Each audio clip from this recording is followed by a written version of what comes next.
First, we will learn information engineering notation. That is a language used for data modeling. Then we will do a practice session.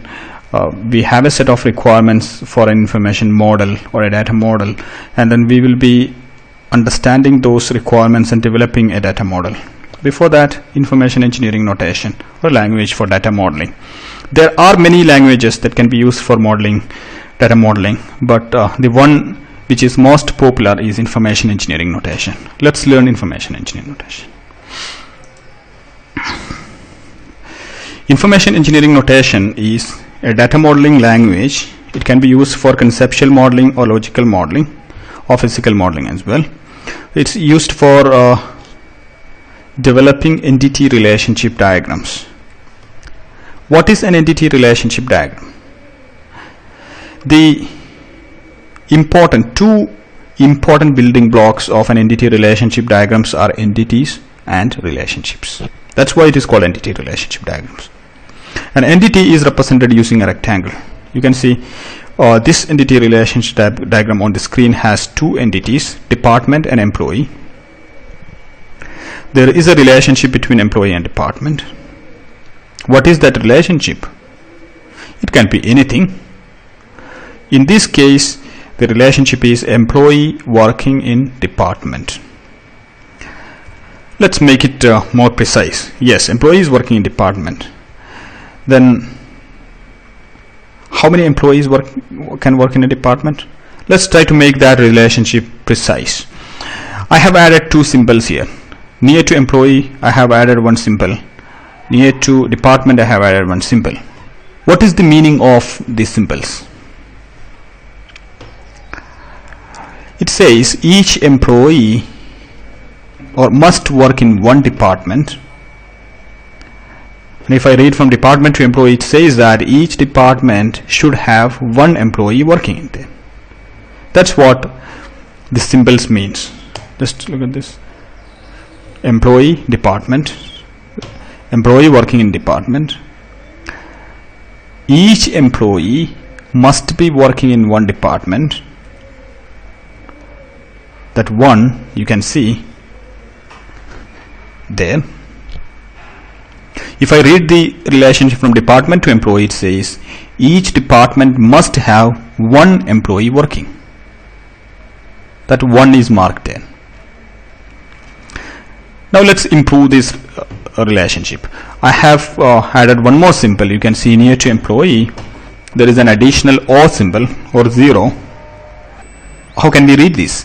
Each employee must be working in one department. There is no change from left to right. But when I read it from right to left, each department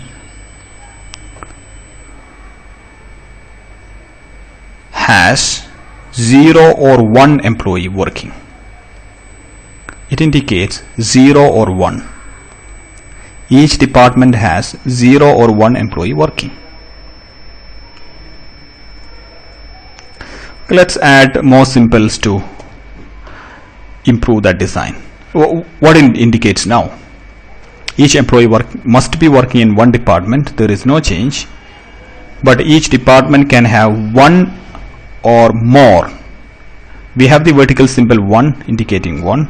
Then we have a crow foot indicating many or more. So each department has one or more employee working.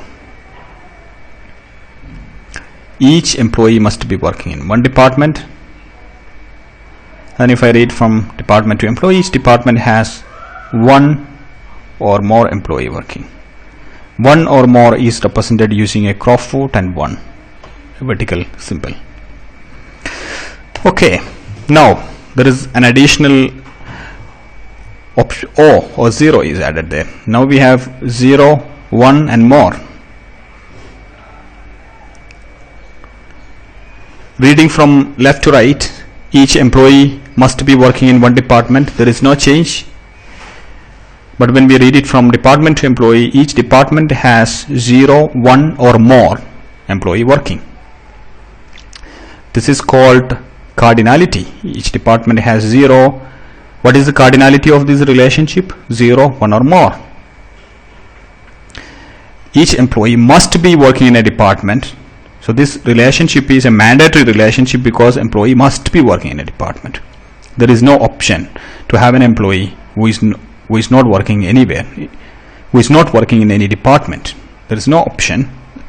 That's why this relationship is a mandatory relationship. Okay, there is a change now. Department side, we have introduced a 0 or O. Then how can we read this relationship? If we read it from department to employee, each department has 0, 1 or more employee working. There is no change. But when we read it from employee to department, we have each employee may be working in one department. The maybe came because it became optional, because it can be each employee may be working in 0 or 1 department. It sees that may be working in one department. You cannot have each employee working in many departments. It's all about either no department or one department. That's why each employee may be working in one department. That says that this relationship is optional or nullable. You can see 2 lines, one is 0, one is 1. So it says that maybe working in one department. Okay, the new symbol came here. This is called a many-to-many relationship. Each employee may be working in many departments. Each department has many employees working. Then it is called a many-to-many relationship. A many-to-many relationship can be modeled in a conceptual or logical model, but when we translate that to a relational database, we need to resolve a many-to-many relationship. We will learn that as part of the training, how it can be accomplished. To summarize the notation, let's assume that we have 2 entities, one is parent and one is child. Then look at the first entity relationship diagram that says that each parent may have 0, 1 or more children. If I read it from child to parent, it's going to be child. Each child may have a parent. That's 1 or 0. May have 1 or 0 parent. The second diagram says a parent may have 0, 1 or more children. A child must have one parent. It says must have one parent. There is no optionality at parent side in the second diagram. That's the same case in the third diagram. Each child must have a parent, but a parent can have 0 or 1 child. The last ER diagram says that each parent can have many children and each child can have many parents. So yeah, O symbol represents 0, a vertical, a small bar symbol represents 1, and crowfoot represents many or more. That's the essence of that's the essence of information engineering notation. There are other notations like Barker, Chen notation, IDF1X, UML. These are popular notations, but information engineering is used mostly for data modeling. There are different strengths and weaknesses for each notations. UML is the most popular one in overall, but not specifically for data modeling. UML is much more popular for object-oriented modeling, but some developers, they use UML for data modeling as well. From a data modeling perspective, UML is not very intuitive because the cardinality and optionality and everything is represented using some numbers and symbols on top of relationship. But in case of information engineering, we have the 1, 0 and crowfoot. That's more easy to understand, easy to read. But otherwise, we have many notations. And when you use a notation, it's just about going and looking at the manual or looking at the list of symbols and corresponding meaning.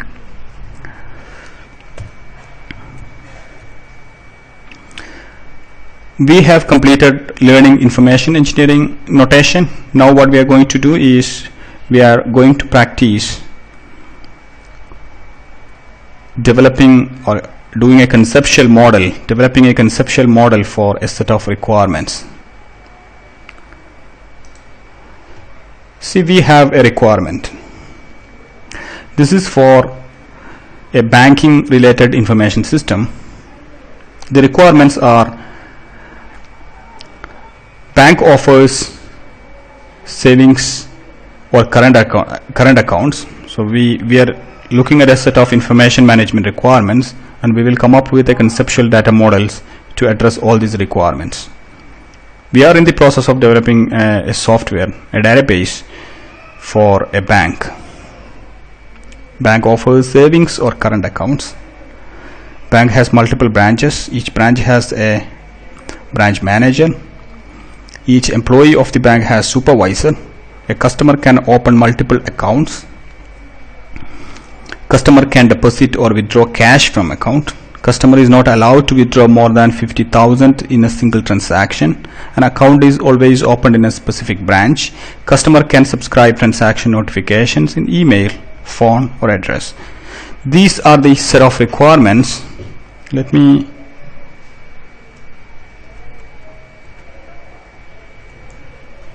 open it here. When we do data modeling, what we do first is we will identify significant entities in this system. An entity can be anything about which we want to collect information or data. So here, what are the entities, significant entities about which we may want to collect information or data? Bank offers savings or current accounts. Do you think bank could be an entity where we want to collect some information about? In a banking information system, potentially bank is something we want to collect some data about. Then it offers savings or current accounts. So savings and current are two different type of accounts. So account can be probably an entity here. Bank has multiple branches. So let's say branch is probably, because a bank has multiple branches, so we need to collect information about branches. Each branch has branch manager. So here, branch manager, we need to collect information about bank manager. So we cannot miss this point, that each branch has a branch manager. It may be an entity, or it can be an attribute, or it may lead to a relationship, but we need to know that branch manager has to be modeled. Then says that each employee of the bank has a supervisor. That indicates that a bank has got many employees. So employee is something we want to collect information about. Let's mark employee of the bank has supervisor. So we need to model supervisor as well. A customer can open multiple accounts. Yes, bank has customers. We need to collect information about customer.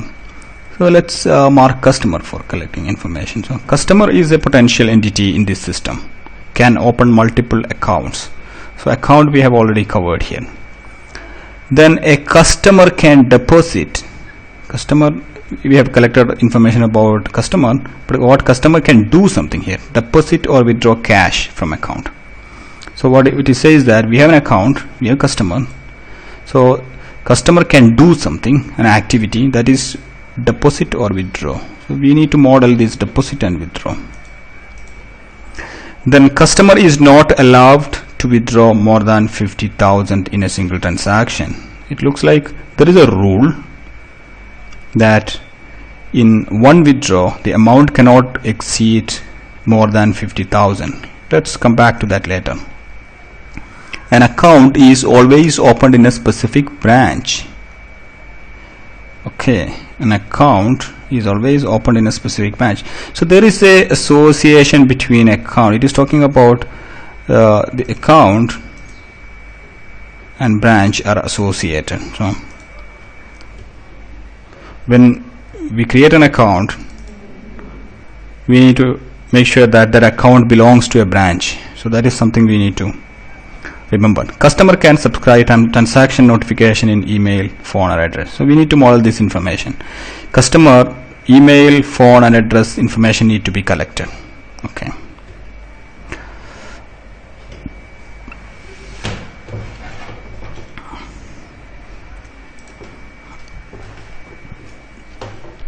Here what are the entities?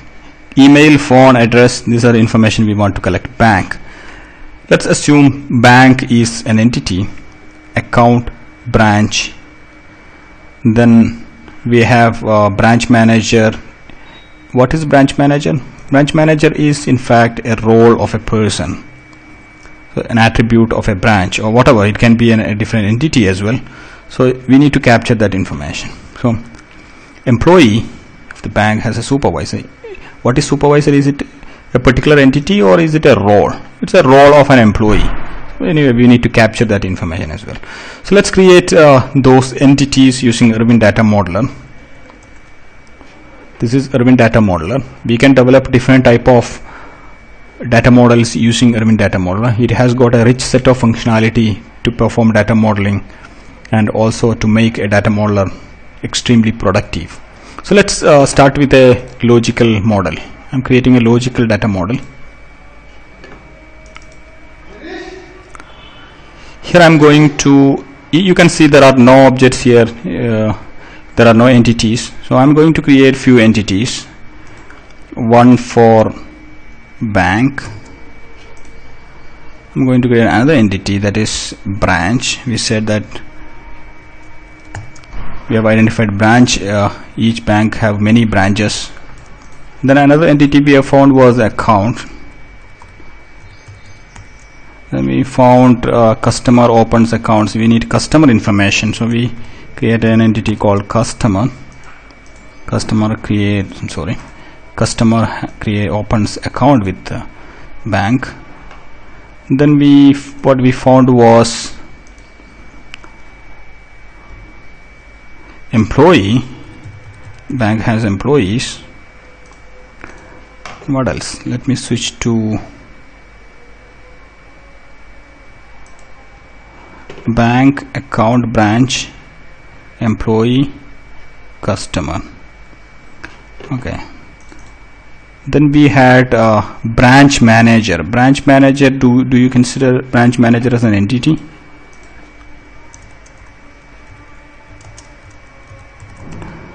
We will create a branch manager.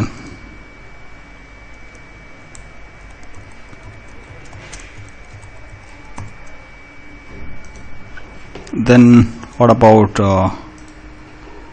branch manager, employee, supervisor, then deposit or withdraw?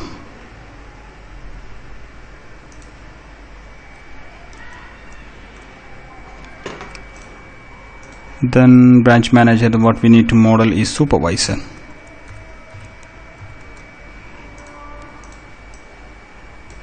Then we found there is something called deposit or withdraw. When something called a deposit or withdraw happens, we need to collect information about that. So it's an event or an activity involved in the business, deposit or withdraw. We can, for simplicity, we can model deposit and withdraw as the same thing.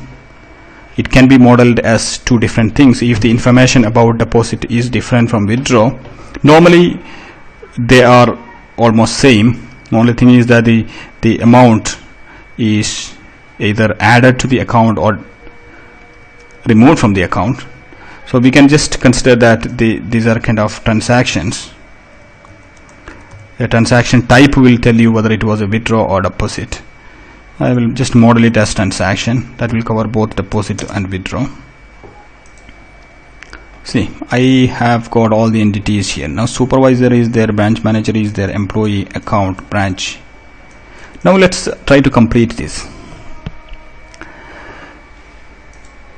The first statement says that bank offers savings or current accounts.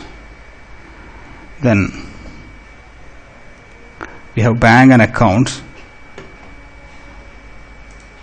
Account, it says that account can be two different types. It can be account types. There are multiple account types in the system, and then each account can belongs to one of the type. So let me account type ID, then name, description, what else we have. Everything has to be modeled which is related to an account type. So each account should have an account number.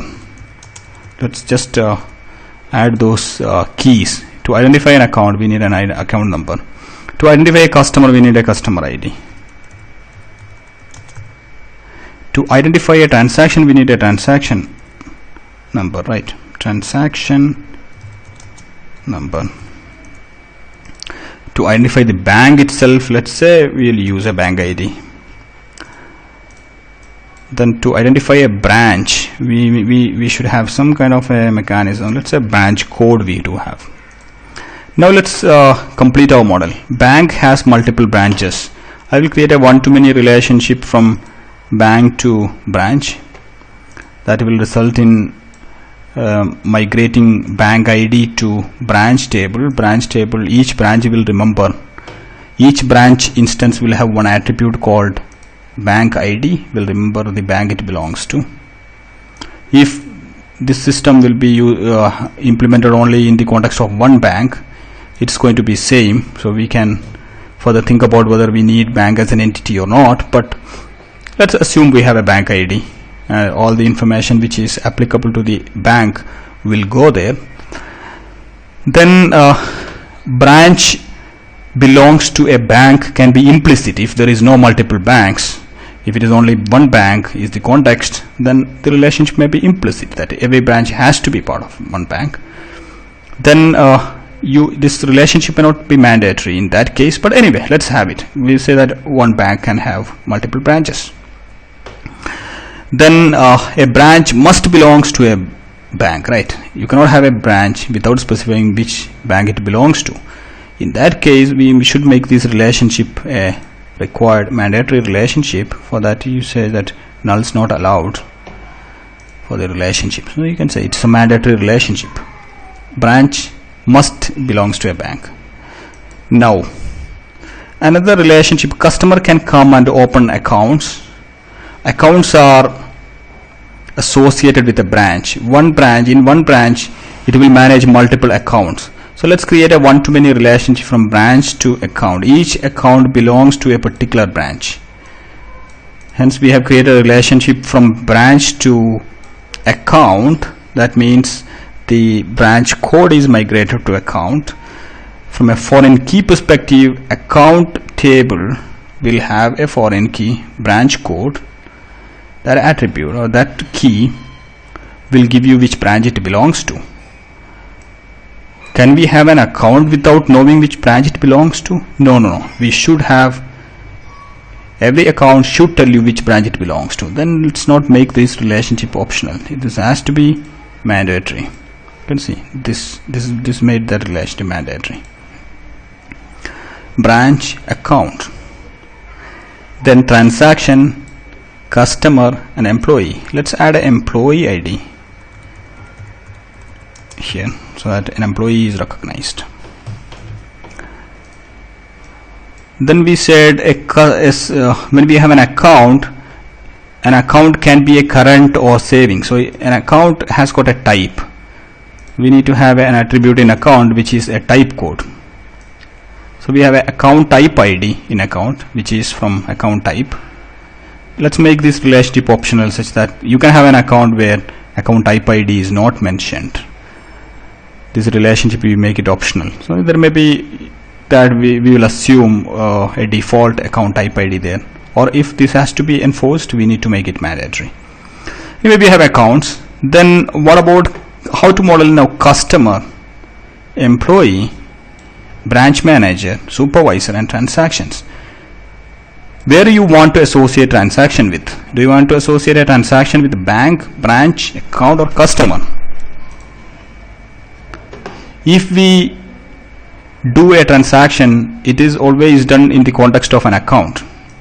So let's make sure that a transaction remembers, has an attribute which tells you which account the transaction belongs to. So we have created a relationship from account to transaction. That should be a mandatory relationship. You cannot have a transaction which is not belongs to an account. So all the transaction belongs to one account.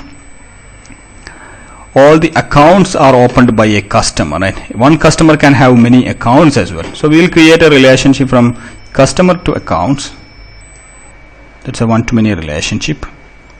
One customer can have 0, 1 or more accounts. From a database point of view, account has got an attribute called customer ID.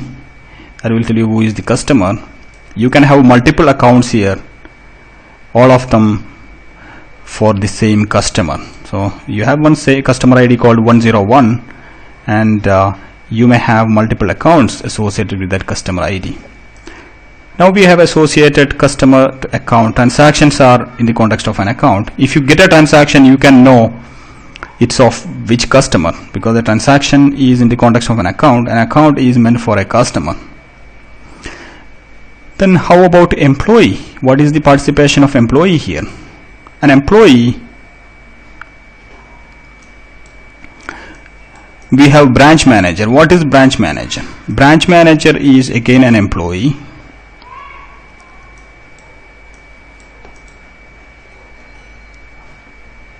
So a branch will have a branch manager. Let's forget about having multiple branch managers over a period of time. That is a practical case. Let's say one branch has got a branch manager. So we can have an attribute in branch which is a branch manager. That's going to be an employee ID, right? So we need to have an employee ID. A branch will remember an employee ID, who is the current branch manager. For that, we will create a relationship from employee to branch. So this employee ID is intended to record the branch manager. So let's role name these two something appropriate.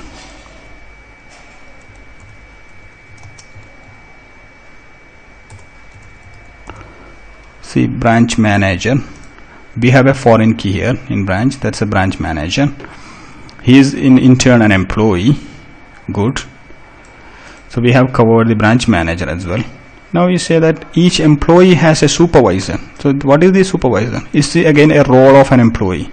Each employee has a supervisor. So here we need to have an additional supervisor attribute representing a supervisor. So to model that such kind of a hierarchy, each employee in a system has corresponding supervisor. That is one attribute of an employee is supervisor. That supervisor is again another employee, and that's called a self-referencing relationship. In employee, we have an attribute that is self-referencing. So we have created a self-referencing relationship. Make sure that you role name that to an appropriate name. Here I will say a supervisor ID. Supervisor ID is an attribute. Here will tell you another employee ID, who is the supervisor for the current employee. That's how we can model supervisor. Did we miss anything? Let's go back to our requirement list. Bank offers, we created a account type table and associated with the account. We created a bank entity as well.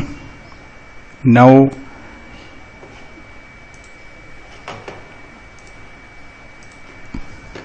bank has multiple branches. It is covered here. Each branch has branch manager. We have a branch manager attribute. It will tell you who is the manager for a branch. Each employee of the bank has supervisor. See, we have a supervisor attribute in employee, will tell you who is the supervisor for each person. Then we do have a customer can open multiple accounts. Can a customer open multiple accounts here? Yes, we have a relationship here. This is each account remembers, each account has an attribute who is customer ID. So we register one customer, collect all the information about customer. Then that customer can have many accounts. Let's customer can deposit or withdraw cash from account. So we will collect all those information here. So when a customer deposit or withdraw information, we need to have a transaction type. We'll tell you whether it was a withdraw or deposit, and the amount, date, what else? anything related to transaction has to be recorded here. Then we do have customer is not allowed to withdraw more than 50,000. That's a business rule not yet addressed. What to do then? Bring Model Explorer. There are different ways to address when you want to implement a business rule like this. This is something related to the data, not exactly the structure. Anything related to structure has to be modeled, but anything related to the data, that is the amount, should not exceed 50,000, or this is related to an activity which can be implemented. One option is to implement that in the application which really help you to deposit cash or withdraw cash, that end user side. Let's say this rule is not very common across the system, then you may have to implement it at one or two places where it is relevant. Let's say if this is a consistent constraint across the system, then you need to implement this somewhere in the server side. It can be a middle tier server application, or if this rule is a rule which doesn't change so often, consistent over a long period of time, then this rule can be implemented within database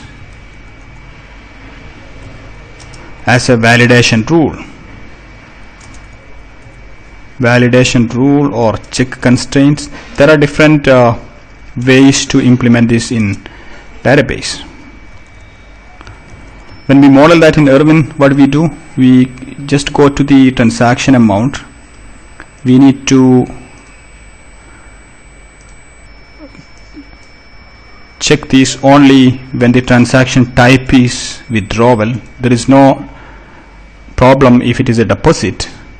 So if the transaction type is withdrawal, then amount should not exceed more than 50,000. So we need to have that, create that rule and attach with this column called amount.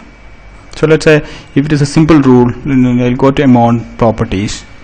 So in ERwin we can attach a constraint. So I have selected amount is the current attribute. Go to the constraints place, create a new constraint, and a validation rule is not there, so we'll create a validation rule. Here you have to provide the rule. So it's a field name should be less than or equal to 50,000. So you give a rule here. Since the rule is complex, it has to also match with the information in other fields, like if when transaction type is withdrawal. So we need to enhance this rule such a way that it cover the complete context. So we may have to write if there should be an if statement. If transaction type is equal to something, then field name should be less than or equal to 50,000. That expression we can write here, and this will be included as created as a rule in database, and attaching the ERwin will attach that rule with this attribute when it produce corresponding DDL. Okay, so we have addressed, there are different ways to address this business rule, 50,000 maximum, application side or middle tier side or in database. We can implement such rules in database only if it doesn't change so often. Then an account is always opened in a specific branch. We have addressed that requirement already, because that was related to the structure of the database. Then customer can subscribe transaction notification in email, phone and address. We need to collect email, phone and address of the customer. So address has to be another table, but here for simplicity we will model like this: email, address and phone number. Okay, we need to collect all those information such that an application can be implemented to read this information for the customer when something happened here in this transaction. It can be a trigger when a new record comes into transaction, send a notification to this email ID. So it can be trigger or it can be some middle tier application logic. And that's it. We have done our data modeling. We looked at a set of requirements. Now we can use different layout tools and make this model more easy to read. And we have all the entities. We have identified the keys and relationships, and all the requirements specified here is modeled. And in a real information system, we will have a lot more requirements. So a data modeler need to thoroughly understand each points and then make sure that the design doesn't violate any of those business rules.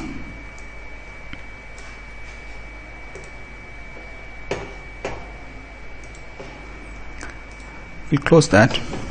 Come back to the slideshow. What we were doing is we have practiced developing or doing a conceptual modeling for a banking information system. Then that concludes this presentation. I would like to say thank you for your patience. If you want to know more about this training, send an email to datamodeling.trainer@gmail.com. Once again, before I sign out, you can see the training covers all the core data modeling concepts, then hands-on training with ERwin Data Modeler. Thank you.